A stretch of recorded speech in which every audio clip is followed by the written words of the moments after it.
નમસ્કાર વિદ્યાર્થી મિત્રો, આજે આપણે 11 સાયન્સ રસાયણ વિજ્ઞાન ચેપ્ટર નંબર 7 સંતુલન એમાં આગળ ખાસ અગત્યનો એવો એક ટોપિક પીએચ માપક્રમ એનો આજે આપણે વિસ્તૃત અભ્યાસ કરીએ.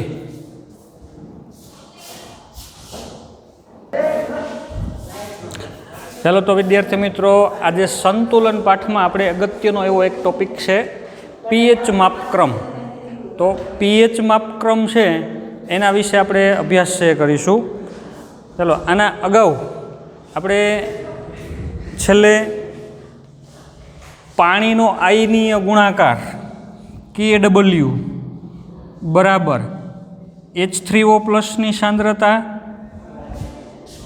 અને OH માઇનસની સાંદ્રતા, આનો અભ્યાસ આપણે કરેલો હતો. H3O પ્લસ અને OH માઇનસની સાંદ્રતા કેટલી હોય તો 10⁻14 મોલારિટીનો વર્ગ, આટલી હોય. બરાબર. શુદ્ધ પાણી હોય તો H3O પ્લસ 10⁻7 મોલારિટી અને OH માઇનસ 10⁻7 મોલારિટી હોય. પણ શુદ્ધ પાણી ન હોય તો આમાં H3O પ્લસ કે OH માઇનસ છે એ વધારે કે ઓછા હોય. તો એને આધારે દ્રાવણ છે એ એસિડિક હોય અથવા તો દ્રાવણ બેઝિક હોય. આ અભ્યાસ આપણે આના પહેલાં જે લેક્ચર લીધો તો એમાં આપણે કરી ચૂકેલા છીએ. બરાબર. તમે જાણો છો કે H3O પ્લસ વધે આનાથી સાંદ્રતા તો દ્રાવણ એસિડિક થાય, OH માઇનસની સાંદ્રતા વધે તો દ્રાવણ બેઝિક થાય. તો એસિડિક દ્રાવણ છે કે બેઝિક દ્રાવણ છે એમાં H3O પ્લસની સાંદ્રતા જે છે એ આવી ઘણી ઓછી હોય છે, આવું ઓછું મૂલ્ય છે. આવા નાના મૂલ્યને થોડુંક મોટા સ્વરૂપે રજૂ કરી શકાય કે જેથી કરીને સરળતાથી એના ગ્રાફ દોરી શકાય કે એવા બધા જગ્યાએ કામમાં આવી શકે. એટલા માટે આ એકમ છે જે મોલારિટી, આ મોલારિટી એકમ છે એને થોડાક મોટા સ્વરૂપે રજૂ કરવા માટે પીએચ માપક્રમનો ઉપયોગ થાય છે. બરાબર. પીએચ માપક્રમ એટલે બીજું કંઈ નથી, જલીય દ્રાવણમાં H3O પ્લસની સાંદ્રતા દર્શાવે છે. જેમ મોલારિટીથી આપણે સાંદ્રતા દર્શાવી શકીએ કે ભાઈ H3O પ્લસની સાંદ્રતા આટલી મોલારિટી છે, એવી જ રીતે H3O પ્લસની સાંદ્રતા છે એ દર્શાવવાનો એક નવો એકમ આપણે કહી શકીએ, એ છે પીએચ માપક્રમ. મોલારિટીથીની સાંદ્રતા દર્શાવાતી તો પીએચ માપક્રમ શા માટે રજૂ કરવામાં આવ્યો? તો નાના મૂલ્યને થોડુંક મોટા સ્વરૂપે રજૂ કરવા માટે. દાખલા તરીકે હું એમ કહું કે મારી પાસે 5 રૂપિયા છે. બરાબર. બીજી રીતે હું એમ કહું કે મારી પાસે 500 પૈસા છે. તો શું ફેર છે બંનેમાં? કંઈ ફેર નથી, બંને એક જ વસ્તુ છે.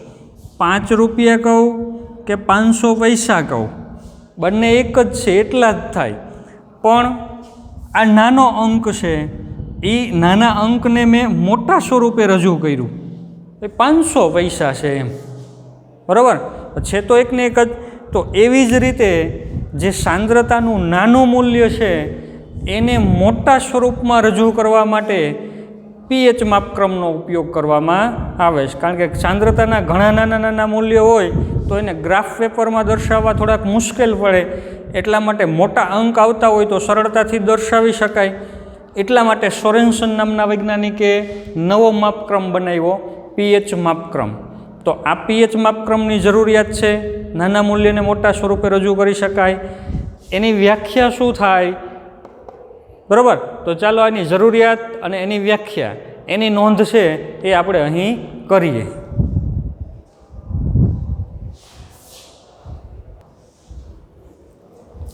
ચાલો તો વિદ્યાર્થી મિત્રો, અહીં મેં દર્શાવેલું છે પીએચ માપક્રમની જરૂરિયાત. કે ભાઈ મંદ જલીય દ્રાવણ એટલે કે જેની સાંદ્રતા 0.01 મોલર કરતાં ઓછી હોય, લેસ ધેન 0.01 મોલારિટી, એવા દ્રાવણને આપણે કહીએ મંદ જલીય દ્રાવણ. એમાં રહેલા હાઇડ્રોજન આયન H+, અથવા તો હાઇડ્રોનિયમ આયન H3O+, એની સાંદ્રતાને મોટા સ્વરૂપમાં દર્શાવવા માટે pH માપક્રમનો ઉપયોગ થાય. સાંદ્રતાનું જે નાનું મૂલ્ય છે, હાઇડ્રોજન આયનની સાંદ્રતાના નાના મૂલ્યને મોટા સ્વરૂપે રજૂ કરવા માટે pH માપક્રમનો ઉપયોગ થાય છે. pH એટલે આમ તો એનો અર્થ કરવો હોય તો પોટેન્શિયલ ઓફ H+ આયન એવો થાય. pH કેવી રીતે લખાય તો સ્મોલ p કરી અને કેપિટલ H કરવાનો. સ્મોલ p એટલે કે એનો અર્થ કે potential of H+ ion. Potential એટલે એક પ્રકારની સક્રિયતા એમ. H+ દ્રાવણમાં H+ કેટલું સક્રિય છે એ દર્શાવતું એક માપ, એનો પાવર બતાવે છે ભાઈ H+નો પાવર કેટલો છે દ્રાવણમાં એ. તો એને ટૂંકમાં કહીએ છીએ આપણે P of H+, power of H+, અથવા પોટેન્શિયલ ઓફ H+, એવી રીતે આપણે એને રજૂ કરી શકીએ. ચાલો તો pH એટલે સાંદ્રતાનું જે H+નું નાનું મૂલ્ય છે મોલારિટીમાં, એને મોટા સ્વરૂપે દર્શાવે છે. વ્યાખ્યા લખવી હોય તો pH કેવી રીતે દર્શાવાય, એની વ્યાખ્યા શું થાય, તો અહીં નોંધ કરેલી છે કે ભાઈ મંદ જલીય દ્રાવણમાં રહેલા હાઇડ્રોજન આયનની મોલારિટીમાં દર્શાવેલી સાંદ્રતાના ઋણ લઘુગુણકને તે દ્રાવણની pH કહેવાય. જો આપણે જોઈએ મંદ જલીય દ્રાવણમાં રહેલા હાઇડ્રોજન આયનની મોલારિટીમાં દર્શાવેલી સાંદ્રતા, પહેલાં આપણે લખીએ હાઇડ્રોજન આયન, બરાબર, એની મોલારિટીમાં દર્શાવેલી સાંદ્રતા, એટલે આ બ્રેકેટ કરી તો આ બ્રેકેટનો અર્થ શું છે તમને ખબર છે, મોટો કૌંસ, મોલારિટીમાં દર્શાવેલી સાંદ્રતા. આને વાંચવું હોય તો કેમ વચાય, વાંચો જોઈ. હાઇડ્રોજન આયનની મોલારિટીમાં દર્શાવેલી સાંદ્રતા છે. હાઇડ્રોજન આયનની મોલારિટીમાં દર્શાવેલી સાંદ્રતા, એના ઋણ લઘુગુણકને, આનો ઋણ લોગેરિધમ લેવાનો, -log ઓફ H+, બરાબર. તો હાઇડ્રોજન આયનના મોલારિટીમાં દર્શાવેલી સાંદ્રતા, એના ઋણ લોગેરિધમને શું કહેવામાં આવે છે, તો તે દ્રાવણની pH કહેવાય. તો આ થઈ ગયું pHનું સૂત્ર. pH બરાબર -log ઓફ H+, બરાબર. આ સૂત્ર છે એ ખૂબ જ અગત્યનું એવું સૂત્ર છે. આ તમારે લોકોએ પાકું કરવાનું છે. આના ઉપરથી આપણે ઘણા બધા દાખલાઓ છે એની ગણતરી છે એ કરવાની છે. તો આ સૂત્ર દરેકને યાદ રહેવું જોઈએ કે ભાઈ pH એટલે કેમ મળે pH, તો -log ઓફ H+, હાઇડ્રોજન આયનની મોલારિટીમાં દર્શાવેલી સાંદ્રતાના ઋણ લઘુગુણકને pH કહેવાય. લઘુગુણક એ કયો પાછો, લોગેરિધમ. લોગેરિધમ પણ કયો, 10ના પાયાવાળો. કારણ કે લોગ છે બે પ્રકારના ઉપયોગ કરતા હોય, log to the base e and second log is log to the base 10. તો આપણે અહીં ક્યાં 10 પાયાવાળા to the base 10 છે એ લોગરિધમનો ઉપયોગ છે એ કરવાનો છે. તો આ સૂત્ર ખૂબ અગત્યનું, pH બરાબર -log ઓફ H+. અને આ સૂત્ર ઉપરથી જ ઉપરની વ્યાખ્યા છે. જો આ વ્યાખ્યા તમારે યાદ રાખવી હોય તો તમારે અહીંથી બોલવાની. જલીય દ્રાવણમાં રહેલા હાઇડ્રોજન આયનની મોલારિટીમાં દર્શાવેલી સાંદ્રતા, બ્રેકેટ એટલે મોલારિટીમાં દર્શાવેલી સાંદ્રતા, એના ઋણ લઘુગુણકને તે દ્રાવણની pH કહેવાય. સાવ સરળ, બરાબર. અહીંથી બોલતું જવાનું. હાઇડ્રોજન આયનની પછી બ્રેકેટ એટલે મોલારિટીમાં દર્શાવેલી સાંદ્રતા, એના ઋણ લઘુગુણકને તે દ્રાવણની pH કહેવાય. કોઈ દી વ્યાખ્યા ન ભૂલાય. સૂત્ર આવડતું હોય એટલે આ સૂત્ર ઉપર જ સૂત્ર છે એ જ એની વ્યાખ્યા છે. ચાલો તો H+ એની સાંદ્રતા કેટલી હોય તો pH કેટલી થાય, કેટલી પીએચ વાળું દ્રાવણ છે એસિડિક કહેવાય, કેટલી પીએચ વાળું દ્રાવણ છે બેઝિક કહેવાય, એની નોંધ છે એ આપણે અહીં હવે કરીએ. હું તમને એક માપક્રમ અહીં રજૂ કરું છું, એ તમે જોજો ખાસ. એ શું બતાવશે કે તટસ્થ દ્રાવણની પીએચ કેટલી હોય, એસિડિક દ્રાવણની પીએચ કેટલી હોય, બેઝિક દ્રાવણની પીએચ કેટલી હોય, એ આપણે હવે અહીં રજૂ કરવું છે.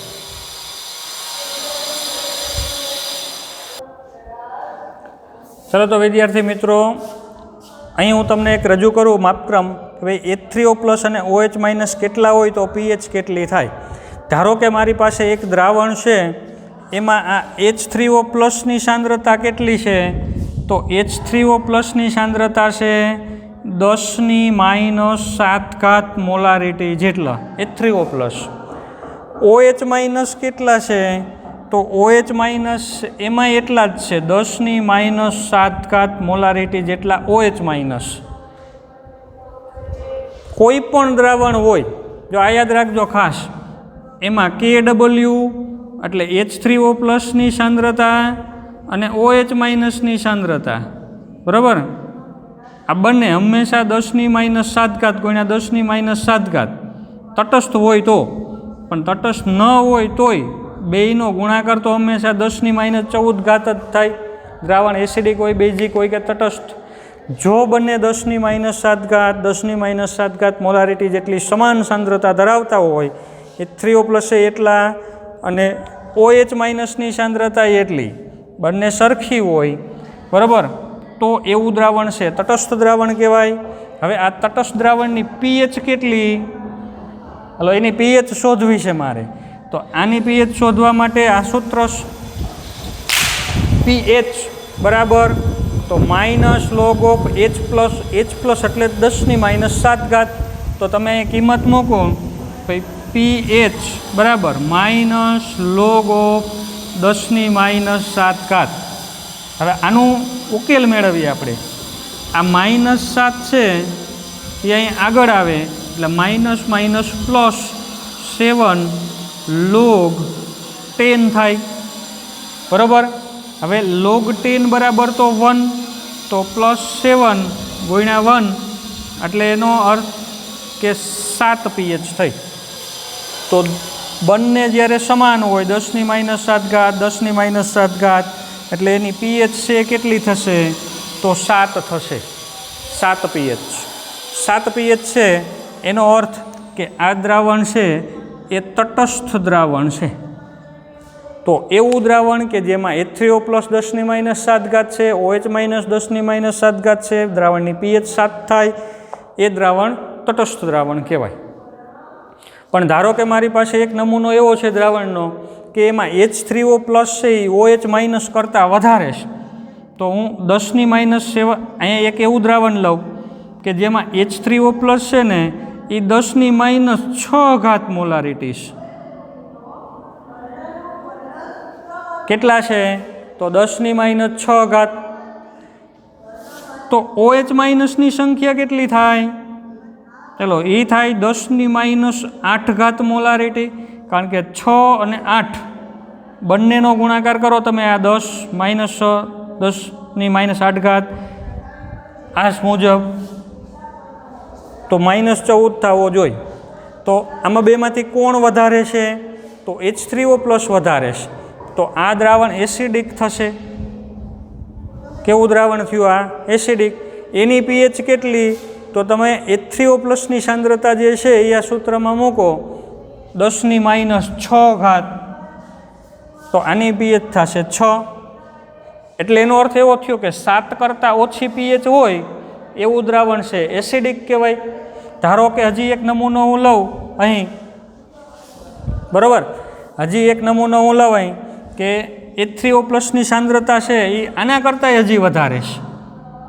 H3O+ કેટલા છે, તો 10⁻5 મોલારિટી સાંદ્રતા ધરાવે છે. અને આપણે ઘડીક કાઢી નાખી. હવે એક એવું દ્રાવણ છે કે એમાં H3O+ ની સાંદ્રતા છે 10⁻5 મોલારિટી. તો OH- ની સાંદ્રતા OH માઇનસની સાંદ્રતા થાય 10⁻⁹ મોલારિટી, કારણ કે -5 ને -9 ટોટલ થવો જોઈએ -14. તો આ દ્રાવણમાં H3O પ્લસ છે એ વધારે છે, OH માઇનસ કરતાં H3O પ્લસ વધારે છે, બરાબર. આ દ્રાવણની pH, અહીંયા હું એની pH રજૂ કરું તો આ દ્રાવણની pH કેટલી થશે? તો આ દ્રાવણની pH થશે 5. 5 pH ધરાવતું આ દ્રાવણ કેવું કહેવાય? તો એસિડિક દ્રાવણ કહેવાય. ધારો કે મારી પાસે એક દ્રાવણ છે, એમાં H3O પ્લસની સાંદ્રતા છે 10⁻³ મોલારિટી. તો OH માઇનસની સાંદ્રતા કેટલી થશે? તો 10⁻11 મોલારિટી થાય. આ દ્રાવણની pH કેટલી થશે? તો આના ઉપરથી pH નક્કી થાય કે આ દ્રાવણની pH છે એ 3 pH વાળું દ્રાવણ કહેવાય. આ દ્રાવણ છે એ 3 pH વાળું કહેવાય. અને આ દ્રાવણ એ કેવું છે? એસિડિક દ્રાવણ, પણ આના કરતાં એસિડિકતા વધતી જાય છે હવે આમ જેમ આવો એમ, બરાબર. તો 7 pH વાળું તટસ્થ દ્રાવણ, પછી 7થી જેમ pH એની ઘટતી જાય એમ H3O પ્લસ વધતા જાય છે.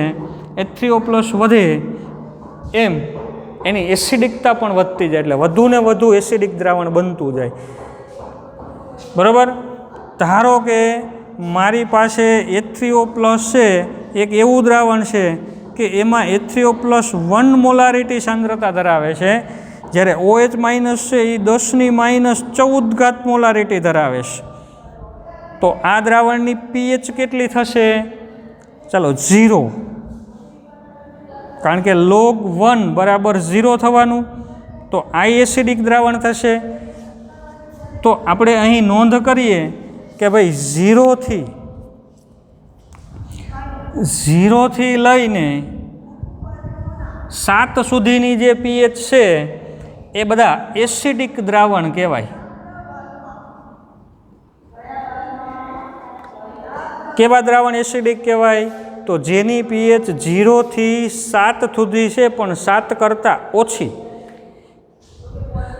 એક્ઝેક્ટ જેની pH 7 છે એ તટસ્થ દ્રાવણ કહેવાય. હવે આપણે કેટલાક એવા દ્રાવણ જોઈએ કે જેમાં OH માઇનસ વધારે હોય. જો ધારો કે મારી પાસે એક દ્રાવણનો નમૂનો છે, એમાં OH માઇનસની સંખ્યા છે 10⁻5 મોલારિટી OH છે. તો H3O પ્લસ કેટલા થાય? ગણતરી કરવા લો. OH માઇનસની સંખ્યા છે 10⁻5, આના કરતાં થોડાક વધારે. આ 10⁻7, એના કરતાં OH માઇનસની સંખ્યા વધારે લીધી.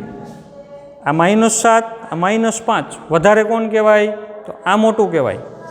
તો આપણે એક એવો નમૂનો લીધો કે એમાં OH માઇનસ છે 10⁻5 મોલારિટી સાંદ્રતા ધરાવે છે.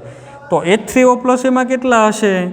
તો H3O પ્લસની સાંદ્રતા થશે 10⁻9 મોલારિટી, કારણ કે બંને થઈને 14 થાય એટલા જ હોય હંમેશા દ્રાવણમાં. તો આ દ્રાવણની pH, તો આ અહીંયા મૂકો કિંમત, H3O પ્લસની સાંદ્રતા અહીંયા મૂકો તો આની pH મળે 9, બરાબર. આ કિંમત અહીંયા મૂકવાની આ સૂત્રમાં, અથવા આ કિંમત છે તમે અહીંયા મૂકો તો -9, તો 9 મળી. આ દ્રાવણ કેવું થશે? એસિડિક, બેઝિક કે તટસ્થ? તો જુઓ જઈ કોણ વધારે છે, H3O પ્લસ કે OH માઇનસ? તો આ મોટું છે. -9 કરતાં -5 કિંમત મોટી કહેવાય, બરાબર. તમને ખ્યાલ હશે. તો OH માઇનસની સંખ્યા વધારે છે એટલે દ્રાવણ કેવું કહેવાશે? બેઝિક દ્રાવણ. તો આ દ્રાવણ છે એને આપણે કેવું દ્રાવણ કહેશું? તો આ દ્રાવણ છે એ બેઝિક દ્રાવણ છે. ધારો કે એક મારી પાસે એવું દ્રાવણ છે કે એમાં OH માઇનસ છે 10⁻, અહીં લખું, OH માઇનસની સંખ્યા છે 10⁻³ મોલારિટી. OH માઇનસ કેટલા છે? તો 10⁻³ મોલારિટી જેટલી સાંદ્રતા ધરાવે છે. તો H3O પ્લસ કેટલા? એટલે નક્કી કરો કેટલા થાય. બંનેનો ગુણાકાર તો હંમેશા 14 જ હોય. તો આ દ્રાવણમાં H3O પ્લસ કેટલા હશે?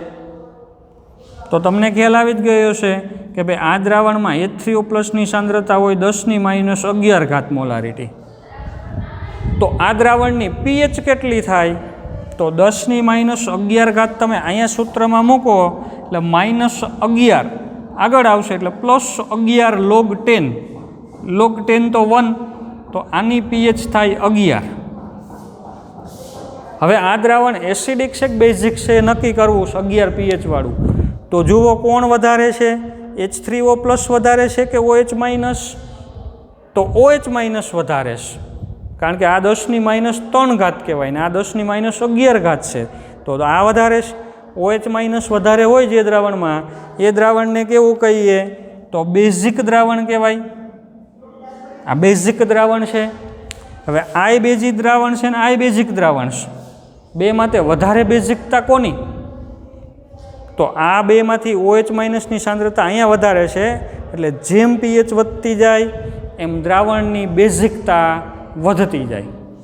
ધારો કે મારી પાસે એક નમૂનો એવો છે, બરાબર, કે એમાં OH- ની સાંદ્રતા છે 1 મોલારિટી, તો H3O+ ની સાંદ્રતા કેટલી થાય? તો 10⁻14 મોલારિટી, કારણ કે આનો બેનો ગુણાકાર છે એ આટલો જ થાય. તો આ 10⁻14 હોય તો આ 1 મોલારિટી લેવું પડે પછી. તો પીએચ તો 10⁻14 ને અહીંયા સૂત્રમાં મૂકો, H3O+ ની સાંદ્રતા 10⁻14 -14 આગળ આવશે તો એની પીએચ થઈ 14, બરાબર.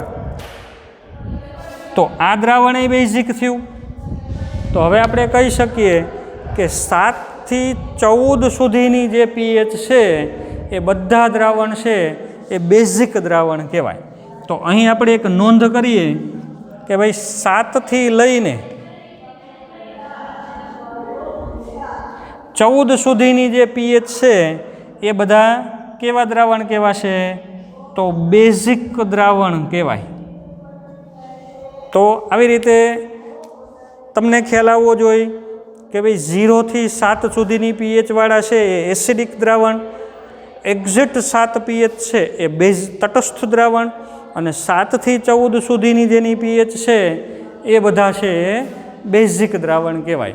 ચાલો તો એક એની આપણે નોંધ છે અહીં રજૂ કરીએ.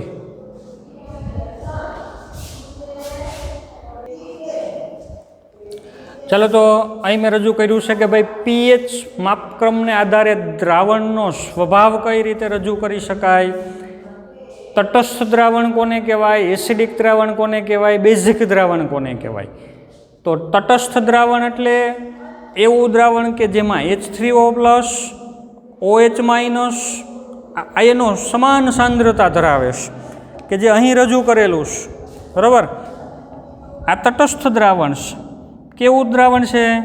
તો જેમાં H3O+ ની સાંદ્રતા 10⁻7 મોલારિટી, H3O+ છે એની સાંદ્રતા 10⁻7 મોલારિટી, OH- ની સાંદ્રતા તો એ 10⁻7, H3O+ અને OH- સમાન છે, તો આ દ્રાવણની પીએચ છે કેટલી થશે? 7. એનો અર્થ એવો થયો કે 7 પીએચ હોય એટલે દ્રાવણ છે એ તટસ્થ કહેવાય. તો આપણે રજૂ કરીએ અહીં ભાઈ તટસ્થ દ્રાવણ એટલે કેવું દ્રાવણ?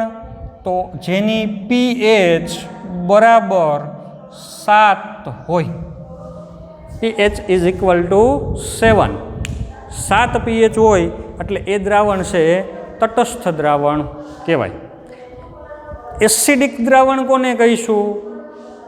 તો એસિડિક દ્રાવણમાં H3O+ અથવા H+ બોલી એની સાંદ્રતા વધારે હોય. તો એવા કેટલાક નમૂના અહીંયા રજૂ કરેલા જો.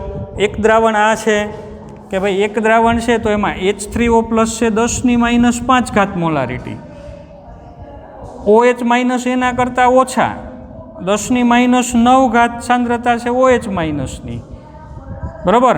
H3O+ વધારે છે, OH- ઓછા છે. તો આ દ્રાવણની પીએચ તો અહીંથી નક્કી થશે. H3O+ ઉપરથી કેટલી છે એની પીએચ? તો આની પીએચ છે 5. તો 5 પીએચ છે એટલે દ્રાવણ છે એસિડિક દ્રાવણ થયું.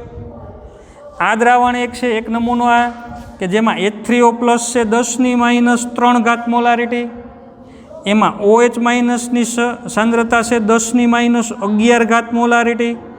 તો આ દ્રાવણની pH કેટલી થશે? તો આ દ્રાવણની pH થશે 3. અહીંથી નક્કી થશે. તો આ દ્રાવણ એ એસિડિક થયું.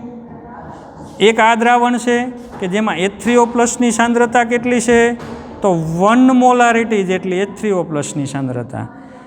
OH- ની સાંદ્રતા ખૂબ જ ઓછી, અવગણી શકાય એવી 10⁻14 મોલારિટી. તો આ દ્રાવણની pH થઈ 0. તો આ એકદમ પ્રબળ એવું બેઝિક દ્રાવણ થયું. H3O+ ખૂબ વધારે છે, OH- સાવ અવગણી શકાય એવા છે એની સાપેક્ષે. તો આ 0 pH વાળું દ્રાવણ ખૂબ જ પ્રબળ એસિડિક દ્રાવણ થયું. તો એનો અર્થ એવો થયો કે 0, 1, 2, 3, 4, 5, 6 અને 7 થી ઓછું, 0 થી 7 સુધીની જે pH છે, 7 થી ઓછી pH છે એવા બધા દ્રાવણ છે, આ 3 નમૂના, હજી તો આવા ઘણા રજૂ કરી શકાય, એ બધા એસિડિક દ્રાવણ થયા. તો એસિડિક દ્રાવણ એટલે કે જેની pH <<7 હોય, pHનું મૂલ્ય 7 કરતાં ઓછું હોય, એટલે એવા દ્રાવણ છે એ બધા એસિડિક દ્રાવણ કહેવાય. ચાલો જોઈએ આપણે હવે બેઝિક દ્રાવણ કોને કહેવાય. તો અહીંયા 2-3 નમૂના મેં આપ્યા છે બેઝિક દ્રાવણના. બેઝિક દ્રાવણમાં કોણ વધારે હોય? H3O+ વધારે હોય કે OH-? તો સીધો જ ખ્યાલ આવે OH, કારણ કે એ બેઝિકતા માટે જવાબદાર છે. તો જે દ્રાવણમાં OH- ની સંખ્યા વધારે હોય H3O+ કરતાં, એ દ્રાવણ છે એ બેઝિક દ્રાવણ કહેવાય. તો જો અહીં એક નમૂનો રજૂ કર્યો છે કે H3O+ છે 10⁻⁹, OH- છે 10⁻⁵. તો બેમાંથી વધારે કોણ? તો OH- વધારે છે. આ દ્રાવણની pH તો અહીંથી નક્કી થાય -9 છે, એટલે pH થશે એની 9. તો આ દ્રાવણ છે એ બેઝિક દ્રાવણ થયું, કારણ કે એમાં OH- વધારે છે. તો એનો અર્થ એવો થયો કે 7 કરતાં pH વધારે હોય એટલે એ દ્રાવણ છે એ બેઝિક દ્રાવણ થાય. એક દ્રાવણ હજી અહીંયા આપ્યું છે કે ભાઈ એક એવું દ્રાવણ છે કે જેમાં H3O+ છે 10⁻11, OH- છે 10⁻3. બરાબર? તો કોણ વધારે છે? તો OH- વધારે છે. આ તો -11 ને -3 ઘણા બધા વધારે છે. તો આ દ્રાવણની pH અહીંથી નક્કી થશે. આ દ્રાવણની pH થશે 11. તો આ દ્રાવણ છે કેવું દ્રાવણ કહેવાશે? OH- વધારે છે, 11 pH છે, બેઝિક દ્રાવણ. 9 કરતાં એની બેઝિકતા વધારે. તો જેમ pH વધતી જાય એમ દ્રાવણની બેઝિકતા વધતી જાય. આ એક એવું દ્રાવણ છે પ્રબળ બેઝિક દ્રાવણ કે એમાં H3O+ છે અવગણી શકાય એવા, જુઓ 10⁻14 મોલારિટી, એની સાપેક્ષે OH- છે 1 મોલારિટી સાંદ્રતા ધરાવે છે. તો આની સાપેક્ષે આ તો ઘણી ઊંચી સાંદ્રતા છે, OH- ખૂબ જ વધારે છે. તો આ દ્રાવણની જે pH છે એ કેટલી થશે? 14. તો 14 pH વાળું એકદમ પ્રબળ બેઝિક દ્રાવણ છે, આપણે કહી શકીએ. ખૂબ જ OH- ની સાંદ્રતા એમાં ઓછી છે. તો આપણે કહી શકીએ કે ભાઈ બેઝિક દ્રાવણ કોને કહેવાય? તો pH <<7 હોય એવું દ્રાવણ કે જેની pH 7 કરતાં વધારે હોય, એ દ્રાવણને બેઝિક દ્રાવણ કહેવાય. તો ખૂબ સરળ વસ્તુ છે. 0 થી 14 સુધીની રેન્જ છે pHની. બરાબર? સામાન્ય સંજોગોમાં 0 થી 14 સુધી જ pH આવે. કારણ કે H3O+ અને OH- નો ગુણાકાર છે એ Kw 10⁻14 જેટલો જ થાય છે, એનાથી ઊંચો થાય નહીં. અમુક અતિ સાંદ્ર જે બેઝના દ્રાવણ છે એને બાદ કરતાં મોટાભાગના દ્રાવણ છે એની સાંદ્રતા અથવા એની pH છે 0 થી 14 સુધી જ આપણે લઈ શકીએ.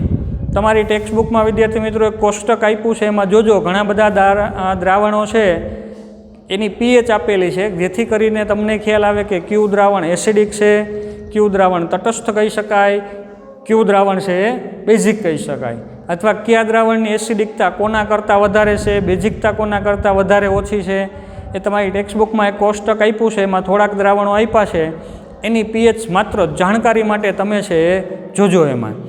ચાલો, તો આ વાત થઈ પીએચને આધારે દ્રાવણનો સ્વભાવ નક્કી કર્યો.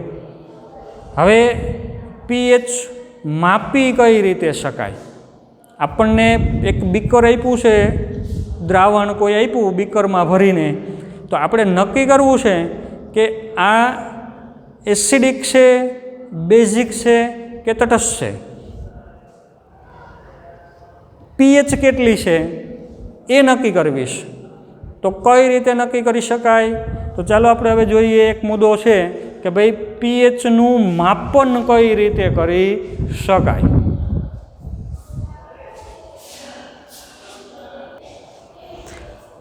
ચાલો, તો પીએચ, કોઈ દ્રાવણની પીએચ મેળવવી હોય કે દ્રાવણ એસિડિક છે, બેઝિક છે કે તટસ્થ, એવો અંદાજ મેળવવો હોય તો તમને આમ તો ખબર છે કે ભાઈ દ્રાવણ છે એ એસિડિક કે બેઝિક નક્કી કરવા માટે સામાન્ય રીતે આપણે લિટમસ પેપરનો ઉપયોગ કરીએ. બરાબર? કોઈ દ્રાવણ આપ્યું, એમાં તમે લિટમસ પેપર મૂકો, જો ભૂરું લિટમસ પેપર લાલ થઈ જાય તો એનો અર્થ કે દ્રાવણ એસિડિક છે, તો એની પીએચ 7થી ઓછી, 0 થી 7ની વચ્ચે હોઈ શકે એટલી ખબર પડે. પણ હવે 0 થી 7ની વચ્ચે કઈ હશે? 3 હશે, 4 હશે, 5 હશે, એ લિટમસ પેપરથી ખબર ન પડે. ખાલી કેટલી ખબર પડી લિટમસ પેપરથી? કે ભાઈ પીએચ છે ને એ 7 થી 14 નથી, પણ 7 થી 0ની વચ્ચે કાંઈક છે. ભૂરું લિટમસ પેપર લાલ થયું હોય તો, જો લાલ લિટમસ પેપર ભૂરું થઈ જાય તો આપણે એમ કહી શકીએ કે પીએચ છે 7થી વધારે છે.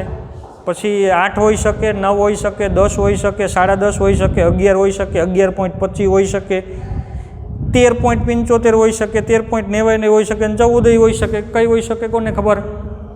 લિટમસ પેપરથી ટૂંકમાં એક્ઝેક્ટ પીએચ કેટલી છે ખબર ન પડે. અંદાજ મેળવવો હોય, પીએચનું અંદાજિત મૂલ્ય મેળવવા માટે, તો લિટમસ પેપરના જેવું જ બીજું એક પીએચ પેપર આવે કે જુદો જુદો રંગ આપે. 3 પીએચ હોય તો જુદો રંગ આવે, 4 પીએચ હોય તો જુદો રંગ આવે, 5 પીએચ હોય તો એનો રંગ જુદો હોય, 7 પીએચ હોય તો એ રંગ જુદો હોય. તો એ પીએચને બોરવાનું પેપરને, પછી બીજો એક રંગ હોય આઈડિયલ, એની સાથે આમ રાખીને સરખાવવાનું કે કેવો રંગ છે, તો ખબર પડે કે ભાઈ આવો રંગ છે એટલે એની પીએચ છે તો એ 5 હશે. બરાબર? તો પીએચનું અંદાજિત મૂલ્ય મેળવવા માટે કેનો ઉપયોગ થાય છે? પીએચ પેપરનો ઉપયોગ થાય છે. હાલમાં 4 ખાનાવાળા પીએચ પેપરનો ઉપયોગ થાય છે. આમ 4 પટ્ટી હોય અલગ અલગ, એને તમે દ્રાવણમાં બોરો તો 4ય પટ્ટીમાં અલગ અલગ રંગ આવે. એને બીજું એક પતકડું હોય રંગવાળું, એની સાથે આમ રાખીને સરખાવી જોવાનું કોના જેવો રંગ કેમાં આવ્યો, એટલે ખબર પડે કે ભાઈ આમાં 3 પીએચ છે, કે આની 5 પીએચ છે, કે આની 6 પીએચ છે. રંગ ઉપરથી ખબર પડે. તો હાલમાં એવા 4 ખાનાવાળા પીએચ પેપરનો ઉપયોગ થાય છે. એનો ફોટો છે તમારી ટેક્સ્ટ બુકમાં આપ્યો છે, જોજો એક. પણ એક્ઝેક્ટ તો ખબર ન જ પડે હો, અંદાજિત મૂલ્ય ખબર પડે. આમાં 3 છે કે 3.5 પીએચ, 4 છે કે 3.5 કે 4.5, એવી ખબર ન પડે. કારણ કે આમાં ચોકસાઈ કેટલી હોય છે? ચોકસાઈ તો લગભગ 0.5નો ફેરફાર આવી શકે. 3 હોય તો કદાચ 3.5 હોઈ શકે, અથવા 2.5 આવી શકે. એટલે આપણે અંદાજ મેળવી શકીએ 0.5ની રેન્જમાં કંઈક ખબર પડે કે ભાઈ આની આસપાસ છે. એમ 3 કહી શકીએ, પણ 3 ન હોય, 3થી થોડુંક ઓછું હોઈ શકે અને વધારે હોઈ શકે. ચોકસાઈ છે એની 0.5નો તફાવત હોઈ શકે. જો એક્ઝેક્ટ મૂલ્ય મેળવવું હોય, પીએચનું ચોક્કસ મૂલ્ય મેળવવું હોય, તો એના માટે પીએચ મીટર, એના માટે શેનો ઉપયોગ થાય છે? પીએચ મીટરનો ઉપયોગ થાય છે. પીએચ મીટર કેવું હોય? તો એક્ઝેક્ટ આ બોલપેનના આકારનું જ હોય. આ માર્કર છે એના જેવું જ હોય. અહીંથી છેડો આપ્યો હોય વાયર વિદ્યુત પ્રવાહનું વહન કરે એવો, એને શું કરવાનું તો એને બીકરમાં બોરવાનું, આમ મૂકવાનું અંદર. એટલે અહીંયા એના સેન્સર હોય, કેટલો વિદ્યુત પ્રવાહનું વહન થાય છે એને આધારે એ દ્રાવણની પીએચ માપી લે કે ભાઈ આની પીએચ છે સીધી ડિસ્પ્લે ઉપર મીટરમાં આવી જાય. બરાબર, કોમ્પ્યુટર જેવું ડિસ્પ્લે હોય એનામાંથી છેડો એક આમાં આપ્યો હોય, જેવું તમે આ બીકરમાં મૂકો એટલે ડિસ્પ્લે ઉપર બતાવે કે પીએચ છે આની 3.75 અથવા 4.25, તો એક્ઝેક્ટ મૂલ્ય આવે સીધું. બરાબર, પીએચનું ચોક્કસ મૂલ્ય મેળવવા માટે પીએચ મીટરનો ઉપયોગ કરવામાં આવે છે. એમાં ચોકસાઈ કેટલી હોય તો આના કરતાં ઘણી બધી વધારે. કેટલો તફાવત હોઈ શકે તો 0.001 જેટલો તફાવત હોઈ શકે. તો ખૂબ જ ચોકસાઈથી પીએચ મીટર છે એ પીએચ છે માપે છે. તો ચાલો વિદ્યાર્થી મિત્રો, એક આ આપણે જે નોંધ કરી છે, બરાબર, કે પીએચનું માપન કઈ રીતે થઈ શકે, પીએચને આધારે એસિડિક, બેઝિક કે તટસ્થ દ્રાવણ કોને કહેવાય એ આપણે જોયું. હવે પીએચ જેમ આપણે ગણીએ એવી જ રીતે OH માઇનસની સાંદ્રતા મૂકો તો એને POH કહેવાય. OH માઇનસની સાંદ્રતાના ઋણ લઘુગુણકને POH કહેવાય. તો PH અને POH અને PKW આવે, એનો સંબંધ શું હોય એની ચર્ચા આપણે એક મુદ્દો છે નાનો એ આના પછી કરીએ.